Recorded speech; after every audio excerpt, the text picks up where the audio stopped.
Hello and welcome to the very first episode of MIT Vishwashanti Gurukul's Abhivyakti Reflections Beyond Horizons. I'm Aparna Sharma. And I'm Kashish Khattar. And we're two students of DP1 here at MIT Vishwashanti Gurukul, where we're deeply rooted in the values of global consciousness, holistic learning, and ethical development, fostering a culture for both academic and personal growth. This aligns seamlessly with the IB learner profile, promoting intercultural understanding, critical thinking, and commitment to lifelong learning. In this episode, I'd like to give recognition to two of our students who have secured a final place in the Code Global Hackathon, the world's largest coding competition. These students are 𝗖𝗛𝗢𝗡𝗘𝗟 and 𝗖𝗛𝗡𝗙𝗪. Our students excel in areas like maths, sciences, arts, humanities, and sports. As IB students, though, we're constantly challenged to excel not only academically, but reflect on the broader impacts of our knowledge, just like we'll do on this podcast. First off, before starting with our topic of post-humanity and biotechnology, I'd like to introduce our guest speaker, Kashish. She's someone who's not only a compassionate leader, but also someone who's known for her caring demeanor. Here at Gurukul, she is the head of the TEDx team and a core member of this podcast organization team. So, before starting the topic, I'd like to start with a few fun icebreakers to loosen up the gears. So just a couple of fun questions. So, Kashish, would you, if you had any superpower in the world, but it was useless in combat, what would you say it would be? I have a problem with being late, so I definitely go with finding a parking spot anytime that I go somewhere. That would be like an awesome superpower. I think we can all relate to that. If you could speak fluently in any language or talk to animals, which one would you choose? Oh, hands down, speaking fluently in every language. Right? Oh my god, every time I've asked someone that question, they always say speaking to animals.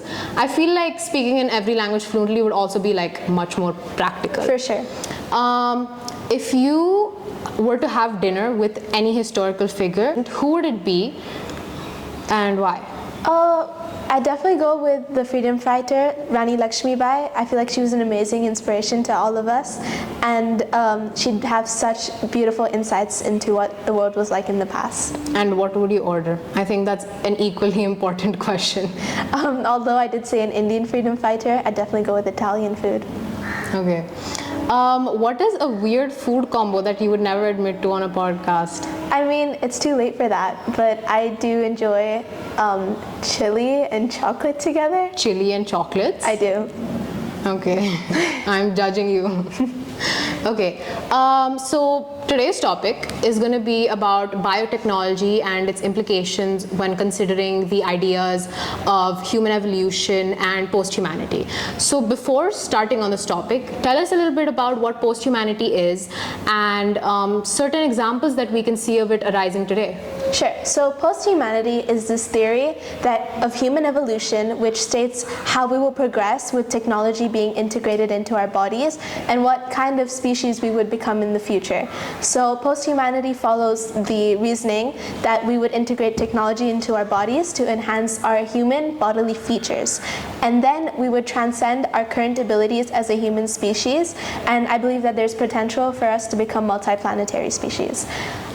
In terms of examples, today we could definitely see some cyborg artists in today's world. One such example being Moon Ribis. She's a cyborg artist who's a dancer, and she has seismic sensors in her feet, which allow her to feel the seismic movement under the earth, and then she choreographs her dance around the pulsations that she feels in her feet.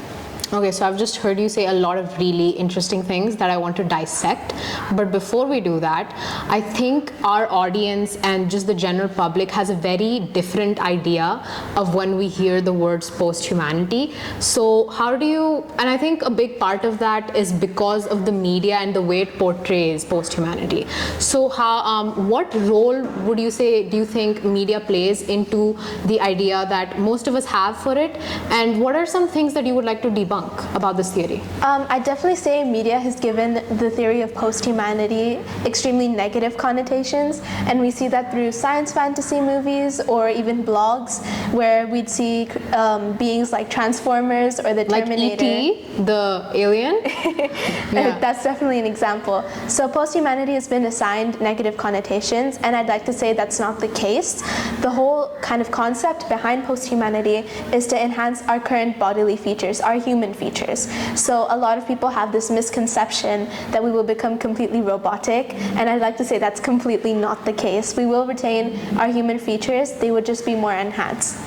Okay, so earlier when I asked you a little bit about what it was, I heard a kind of overall theme of integration of biotechnology, or the example that you gave of like cybernetic technology into humanity. Mm-hmm. I think when we hear that, a little red flag goes up in our mind of, or at least for most of us, that integrating with technology, right? Like the cyborg thing you mentioned, it kind of, our portrayal is has a very negative connotation. So what would you have to say about that?